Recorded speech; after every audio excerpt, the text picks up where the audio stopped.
नमस्कार दोस्तों, स्वागत है आपका आपके अपने YouTube चैनल में। एंड गाइस, हमने 2014 के टू जो पार्ट हैं वो डिस्कस कर लिए थे। आज हम आपके साथ स्टडी करेंगे पार्ट नंबर 4 यानी फिजिक्स एंड केमिस्ट्री। ओके, तो वीडियो लंबी हो सकती है, इसीलिए डायरेक्टली वीडियो को शुरू करता हूँ। सो फर्स्टली यानी 91 क्वेश्चन है हमारे पास। The mass of a man standing on a lift. एक कोई पर्सन है जो कि लिफ्ट में बैठा हुआ है या खड़ा है। अब जो उसका वेट है लिफ्ट में, हमें वो बताना है। और जो एक्सेलरेशन है वो 4.9 है, जो कि लिफ्ट की है आपके पास। ओके, और लिफ्ट जो है ऊपर की तरफ जा रही है। अगर लिफ्ट ऊपर की तरफ जा रही है, हमारे पास वेट होता क्या है? Mass into gravity. मास आपको गिवन है, कितना है? 60। ग्रेविटी या एक्सेलरेशन ड्यू टू ग्रेविटी हम कहेंगे। बट यहाँ पे एक और टर्म है आपके पास, जो कि एक्सेलरेशन है किसकी? लिफ्ट की। तो हमारे पास यहाँ पे हो जाएगा g प्लस ए। ओके, यहाँ पे तो g कितना होता है? 9.8 और a कितना है आपके पास? 4.9। तो इसको जब हम सॉल्व करेंगे तो हमारे पास बनेगा 882 kg। ओके, आप सॉल्व करके देख सकते हैं, आपके पास राइट आंसर आएगा ऑप्शन नंबर ए। नेक्स्ट है हमारे पास, which of the following radiation has the least wavelength. जिसकी पेनिट्रेशन पावर सबसे ज़्यादा है, ओके, उसकी वेवलेंथ सबसे कम है, यानी गामा रेज। नेक्स्ट है हमारे पास, to get three angle of a single object one should have two plane mirror at a angle. अगर आपको थ्री इमेजेस चाहिए तो आपको उसे 90 डिग्री के ऊपर रखना पड़ेगा। 5 इमेजेस चाहिए 60 के ऊपर रखिए। इनफाइनाइट इमेजेस चाहिए पैरेलल रखिए। ओके, नेक्स्ट है हमारे पास, torque acting on a electric dipole in a uniform electric field is maximum. Maximum कब होता है? जब वो 90 डिग्री के ऊपर होता है। नेक्स्ट है हमारे पास, the time taken by alternating current of 50 hertz in reaching from zero to maximum value. तो आपके पास जो टाइम पीरियड है वो कितना होता है? Time period is equal to 1/f। This will be equal to 1/50। This will be equal to 0.025। पूछा क्या गया है? जीरो टू मैक्सिमम वैल्यू के ऊपर पहुंचाना है। यानी जब वो जीरो टू मैक्सिमम वैल्यू के ऊपर पहुंचता है तो उसकी स्पीड कितनी होती है? ओके, या कितना टाइम लगता है? तो वो 1/4 टाइम में अपनी मैक्सिमम स्पीड ले लेता है। ओके, तो आप अगर उसने इतना जो सेकंड है वो आपके पास लगाए हैं, इतना टाइम जो है आपके पास कवर किया है, तो 1/4 में कितना करेगा? तो डायरेक्टली इस वैल्यू को अगर आप 4 के साथ डिवाइड करेंगे तो आपके पास ओरिजिनल वैल्यू आएगी। Okay, so this will be equal to 0.005। Okay, next है हमारे पास 96, the nature of friction force. तो जो आपके पास फ्रिक्शनल फोर्स है वो आपके पास नॉन कंजर्वेटिव फोर्स है। नेक्स्ट है हमारे पास, if kinetic energy of a electron is double. अगर आप काइनेटिक एनर्जी को डबल करते हैं तो डी ब्रॉगली जो लेंथ है वो किस तरह से चेंज करती है, किस फैक्टर के ऊपर डिपेंड करती है? तो वो आपके पास होगी 1/√2। नेक्स्ट है हमारे पास जेनर डायोड। तो जो जेनर डायोड है आपके पास वो स्टेबलाइजेशन का काम करती है। नेक्स्ट है आपके पास, radius of one arm of hydraulic lift is 4 time of radius of other. Okay, एक जो आपके पास हाइड्रोलिक लिफ्ट का रेडियस है उससे वो 4 गुना है। तो आपको पूछा गया है what force should be apply. तो उसके ऊपर कितनी फोर्स अप्लाई होगी अगर जो उसका वेट है आर्म का वो है 100 kg। तो यहाँ पे हम यूज़ करेंगे F1/A1। F1 जो कि फोर्स 1 है, F2 जो आपके पास सॉरी A1 जो है एरिया 1 है। Okay, F2/A2। ओके, ये एरिया रिप्रेजेंट कर रहा है आपको। अब F1 कितना है आपके पास वो हमें बेसिकली निकालना है। F1 इज इक्वल टू, अब जो फोर्स 2 है वो कितनी लग रही है आपके पास? तो फोर्स 2 में अगर आप देखोगे तो आर्म का वेट है 100 kg इंटू, अब वेट कितना होता है आपके पास या फोर्स कितनी होगी? ओके, सो यहाँ पे हमारे पास आएगा 100 इंटू जी। एंड एरिया की बात करें तो एरिया कितना हो चुका है उसका? रेडियस आपके पास 4 टाइम उसका रेडियस जा चुका है, यानी पाई 4r स्क्वेयर। और यहाँ पे पाई r स्क्वेयर इसका एरिया आ जाएगा। इस इक्वेशन को थोड़ा सा रीअरेंज कीजिए, या जी की वैल्यू हमारे पास गिवन होती है 9.8। मीटर पर सेकेंड, क्योंकि एक्सेलरेशन ड्यू टू ग्रेविटी है। तो इस वैल्यू को आप डायरेक्टली इसके साथ मल्टीप्लाई करके हमारे पास बनेगा 980। सो जो F1 है वो हमारे पास आएगी 980 अपॉन, या 980 जब सॉल्व करेंगे 980 इंटू 16 जो है आपके पास यहाँ पे बन जाएगा। पाई की वैल्यू कांस्टेंट है तो वो आपके पास यहाँ से रिमूव हो जाएगी। तो इसका जो आपके पास आंसर बनेगा F is equal to 980 upon 16 आएगा। ओके, सो 61.25 बेसिक आंसर बनता है। अगर आप इसको देखें तो 62.5 भी राइट है। नेक्स्ट है हमारे पास, if a convex lens of focal length, convex lens की फोकल लेंथ है 80, कनकेव की है 50, आपको रिजल्टिंग पावर बतानी है। तो अगर पावर की बात करूं तो इज इक्वल टू 1/f। तो इसकी जो आपके पास है वो है 80 सेंटीमीटर। ओके, तो इसको आप मीटर में कन्वर्ट कर सकते हैं। तो जब हम इसको मीटर में कन्वर्ट करेंगे तो ये हमारे पास बनेगी 0.80 metre. Okay, so divided by 1, power is equal to 1/f। So this, second की बात करें तो 1/0.5। ओके, या 0.50। सो इसको सॉल्व करेंगे तो हमारे पास टू वैल्यू आएगी 1.25 और इसकी वैल्यू आएगी -2, क्योंकि जो कनकेव लेंस है उसकी पावर हमारे पास माइनस में आती है। ओके, याद रखिएगा कनकेव की माइनस में आएगी।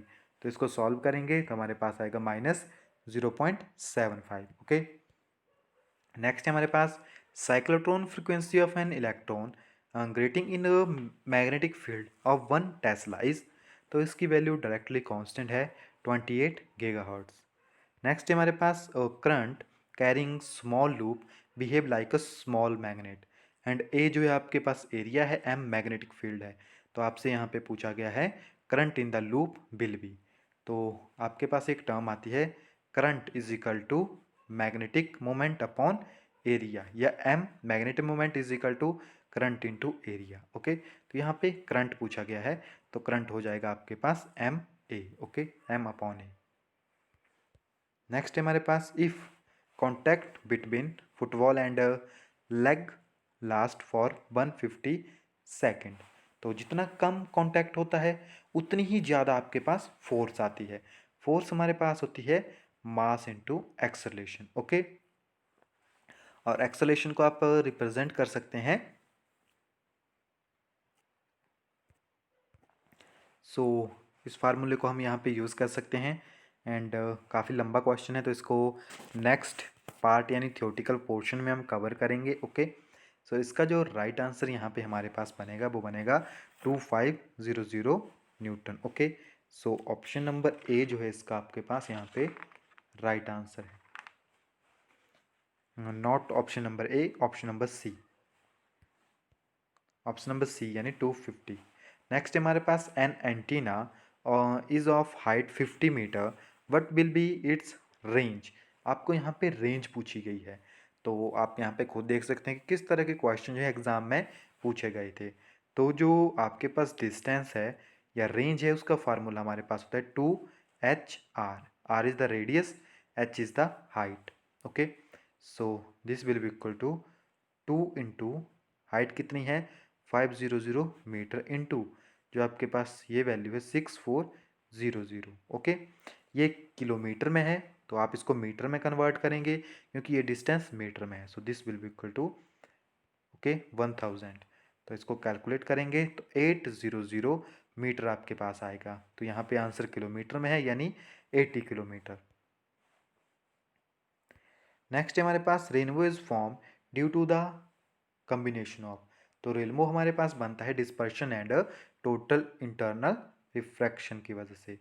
नेक्स्ट है हमारे पास, if the forward voltage in a diode is increases then the width of depletion region is, तो डिप्लेक्शन रीजन की जो विड्थ है वो इंक्रीज करेगी। नेक्स्ट है हमारे पास, work done by friction force, तो फ्रिक्शन फोर्स से नेगेटिव वर्क डन होता है। Resistance of idle voltmeter is infinite, and with the rise in temperature the resistivity of semiconductor, अगर बात करें कंडक्टर की तो वो तो रिमेन कांस्टेंट रहती है, बट अगर हम बात करेंगे सेमीकंडक्टर की, तो सेमीकंडक्टर की जो रेजिस्टेंस है वो वेरी करती है, okay. With rise in temperature वो इंक्रीज करती है, and with fall in temperature वो आपके पास डिक्रीज करती है। बट यहाँ पे बात हो रही है रजिस्टिविटी की, तो रजिस्टिविटी जो है यहाँ पे क्या करेगी आपके पास, रिमेन अनचेंज। नेक्स्ट आपके पास यहाँ पे वर्क डन पूछा गया है जो कि वेक्टर्स में है। तो हमारे पास जो वर्क डन होता है वो होता है फोर्स इनटू डिस्प्लेसमेंट, और यहाँ पे डिस्प्लेसमेंट आपको दी गई है। डिस्प्लेसमेंट है कहाँ तक वो पहुँचा है, कहाँ से, यानी initial sorry final minus initial. तो वेक्टर्स हैं, इनको माइनस कर सकते हैं हम इजी वे में, और इसको फोर्स के साथ जो है इसका क्रॉस प्रोडक्ट कर देंगे, या आप इजी वे में इसको मल्टीप्लाई भी कर सकते हैं, ओके। या क्रॉस प्रोडक्ट करके आपके पास इसका आंसर यहाँ पे आ जाएगा। तो इसका आंसर हमारे पास बनेगा 57। नेक्स्ट है हमारे पास the work done in moving an alpha particle between 2 point having potential difference 25 volt. यहाँ पे हमको वर्क डन निकाला है, और मूव क्या करें, अल्फा पार्टिकल यानी पॉजिटिव, जिसे हम मानते हैं हीलियम, ओके। क्योंकि H2 होता है हमारे पास, तो बेसिकली 2 पॉजिटिव यहाँ पे मैं चार्ज ले रहा हूँ, अल्फा इज इक्वल टू। तो इसका जो पोटेंशियल या जो चार्ज है इसके ऊपर कितना होता है, हमारे पास होता है 1.6 इंटू 10⁻⁻19 इंटू 2, इसके ऊपर चार्ज है। तो वर्क डन कितना होता है हमारे पास यहाँ पे, charge into potential difference. Potential difference आपको गिवन है 25 वोल्ट, और चार्ज मैंने यहाँ पे निकाल लिया है। जब इनको मल्टीप्लाई करेंगे तो हमारे पास बनेगा 8 इंटू 10⁻⁻18 जूल। नेक्स्ट है हमारे पास a soap bubble is charged to a potential of 16 volt. Its radius is then double. The potential bubble now will be. तो यहाँ पे क्या हुआ है आपके पास, कोई सोप बबल है जिसका पोटेंशियल कितना है 16 वोल्ट। अब उसका रेडियस जो है डबल हो चुका है, तो अब हम उसका पोटेंशियल बताना है। सोप बबल का पोटेंशियल निकालने का फार्मूला हमारे पास होता है P इज इक्वल टू के क्यू आर, ओके। के क्यू आर की वैल्यू हमारे पास है 16, पहले से गिवन है। अब क्या हुआ है, रेडियस जो है आपके पास डबल हो गया है, तो अब हमें ये वैल्यू फाइंड करनी है।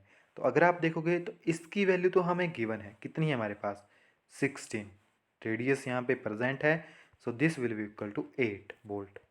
सो 8 वोल्ट जो है हमारे पास इसका राइट आंसर है। नेक्स्ट है हमारे पास sound wave of wavelength lambda travel in the medium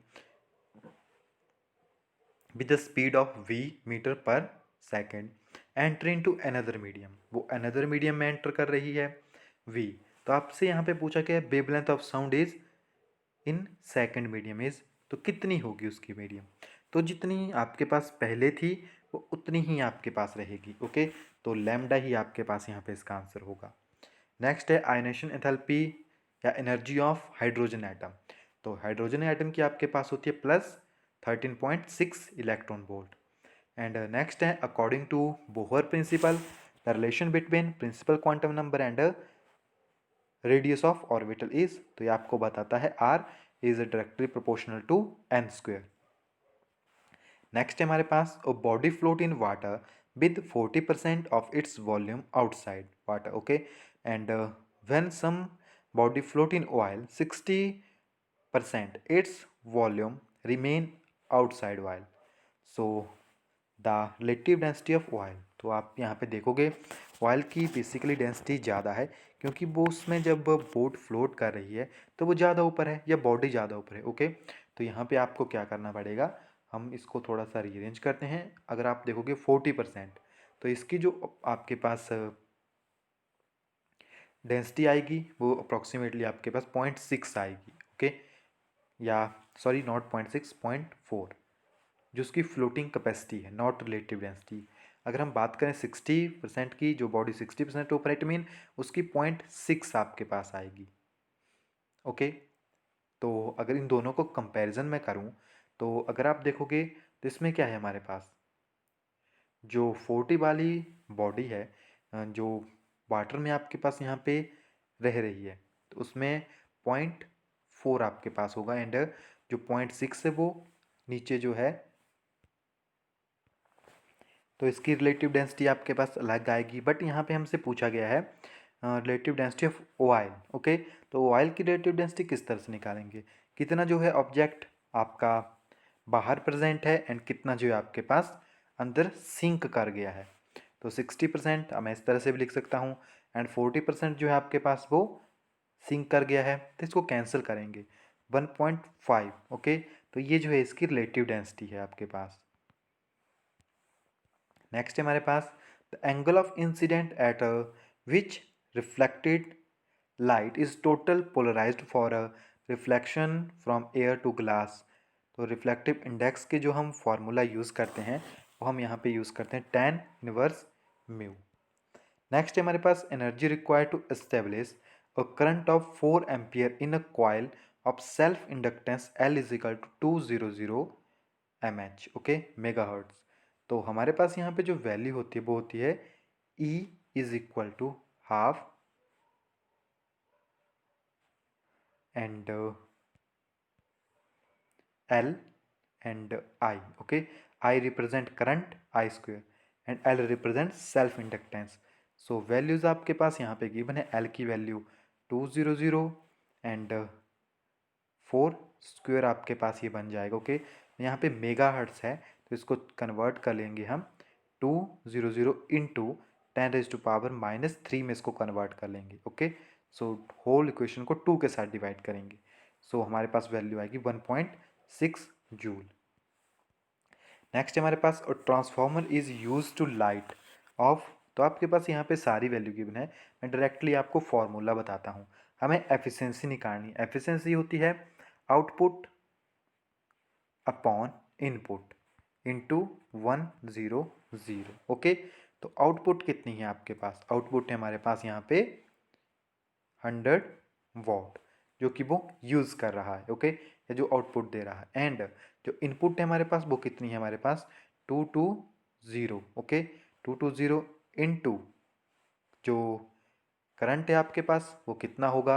अगर वो आपके पास 0.5 होगा इंटू 100% में आपको निकालनी है, तो ये वैल्यू हमारे पास बनेगी यहाँ पे इज इक्वल टू, जब इसको सॉल्व करेंगे तो हमारे पास आएगा 90% अप्रॉक्सीमेटली। ओके, सो यहाँ पे होगा 90%।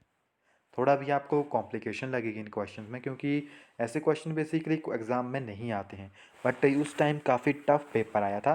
अब थोड़ा एप्लीकेशन पार्ट जो है इसमें इंक्लूड हो रहा है। यहाँ पे आपके पास प्रॉपर थ्योरेटिकल पोर्शन ही यहाँ पे इंक्लूड था।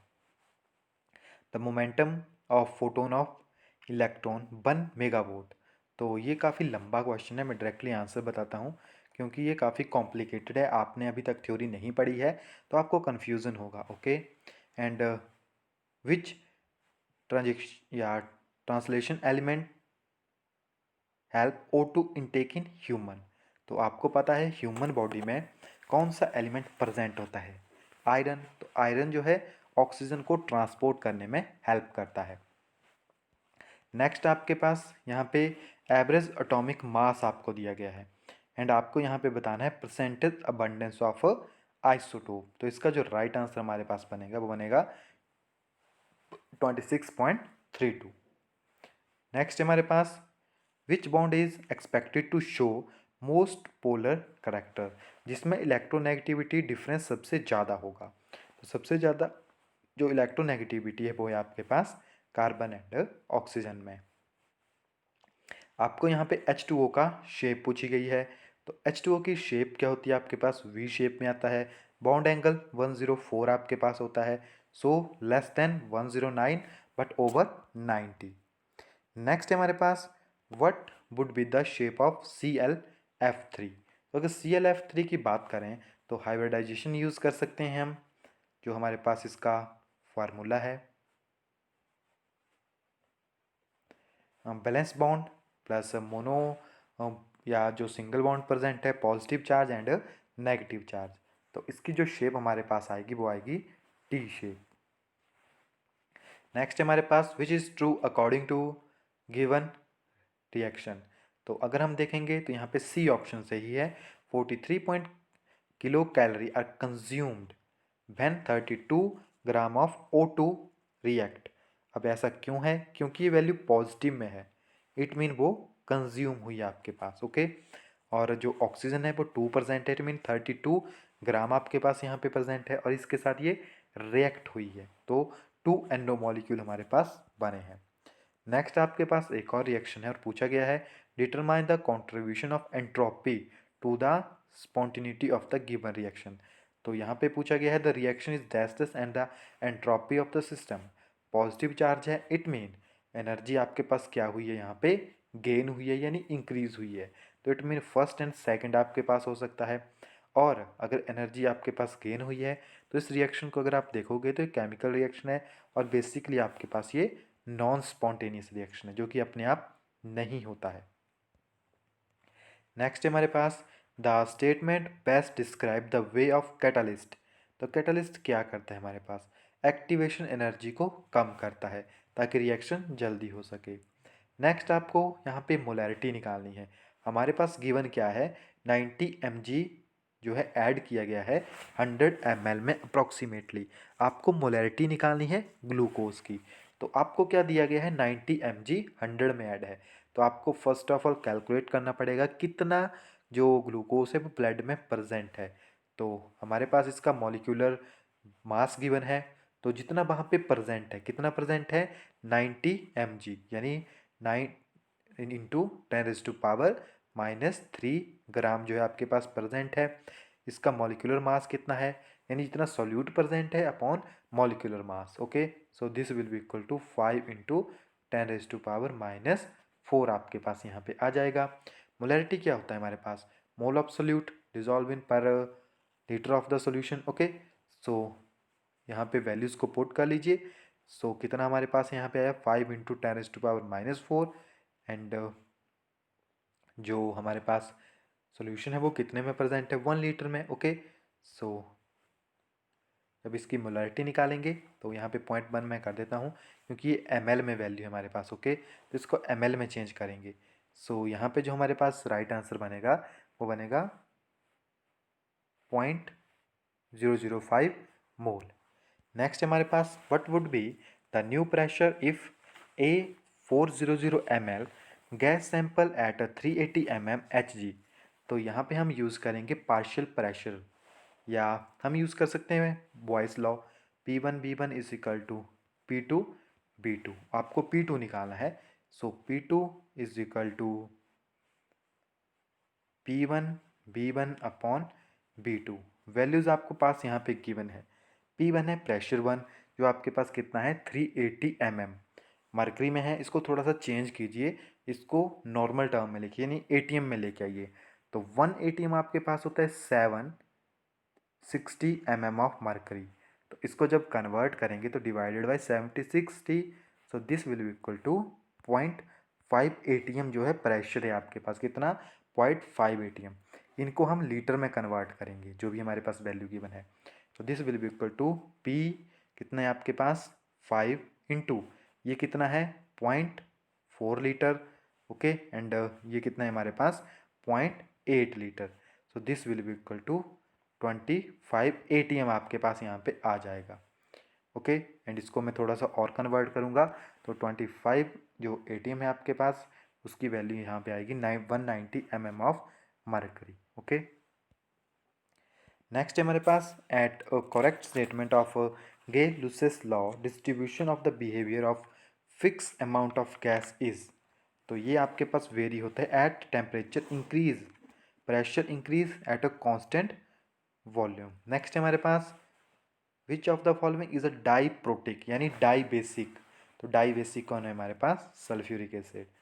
नेक्स्ट है हमारे पास Bronsted Lowry acid is a substance which produce hydrogen ion in a aqua solution, and water and HSO4 negative can either accept proton or donate proton. such substance are said to be, तो अगर substance जो है accept करते हैं donate करते हैं उन्हें हम कहते हैं amphoteric. Hydrogen gas is not use to produce hydrogen chloride gas and a sting of an ant containing formic acid. When an ant bite, it inject the acid liquid into the skin. The effect of the sting is can be neutralized by rubbing. तो हम वहाँ पे baking soda use करेंगे। Next है हमारे पास a silver spoon is dipped in a cup of ice cream, its other end, तो आपको पता है सिल्वर जो भी आपके पास अच्छा कंडक्टर है, so become cold by the process of conduction. Next है हमारे पास पोटाश अलम can be prepared by mixing dash dash in equimolar proportion, तो हम इसको किस चीज़ से फॉर्म कर सकते हैं, K2SO4 and Al2SO4 thrice. On passing electric current through and electrolyte solution, cation moves, तो cation हमारे पास मूव करते हैं toward cathode with speed independent of the speed of anion. And cloud हमारे पास क्या है, एरोसोल, जिनमें एयर जो है मीडियम है। And which one is not a thermosetting, तो नाइलॉन रोप थर्मोसेटिक पॉलीमर नहीं है। Monomer unit of natural rubber is isoprene, chloroprene आपके पास आर्टिफिशियल रबड़ का है। नेक्स्ट हमारे पास in a multi step chemical reaction rate of overall reaction depend upon the rate of slow step. And the metal use in standard hydrogen electrode is platinum, so none of these. And the lower ionization enthalpy are found in, तो सबसे ज़्यादा कम या कम ionization enthalpy होती है alkali metal की, सबसे ज़्यादा होती है इनर्ट गैसेस की। And the monosaccharides unit are link to each other in a polysaccharide by, तो वो आपके पास ग्लाइकोसाइड लिंकेज के साथ जो है बॉन्ड होते हैं। नेक्स्ट हमारे पास हाई कैटिनेशन कैपेबिलिटी, तो वो आपके पास सबसे ज़्यादा होती है कार्बन की। Detergent are prefer over soap because, क्योंकि वो हार्ट वाटर में भी काम करते हैं। एंड 1 पिकोमीटर, तो नैनो होता है 10⁻⁹, पिको होता है 10⁻12 मीटर। एंड द एटम, तो ये अगर आप देखोगे तो यहाँ पे डिफरेंट क्या है आपके पास, एटम भी डिफरेंट है आपके पास, एंड इनमें सेम क्या है आपके पास, तो अगर कैलकुलेट करोगे तो 6 6 12, 7 इसमें न्यूट्रॉन है आपके पास, इसमें क्या है आपके पास 7 नंबर ऑफ न्यूट्रॉन्स है। ओके, यानी इनमें न्यूट्रॉन्स की अमाउंट जो है बराबर, यानी different atomic number but same number of neutrons. Okay, so इन्हें हम कहेंगे isotones. Okay, so B is the right answer. Okay guys, so यहाँ पे हमारा ये पेपर भी कवर होता है। आपने देख लिया होगा कि जो टैट का पैटर्न है वो हर साल किसी ना किसी पैटर्न में चेंज होता है। ओके, सो मिलते हैं नेक्स्ट पेपर में नेक्स्ट वीडियो के साथ। ओके, सो तब तक के लिए thank you, have a nice day.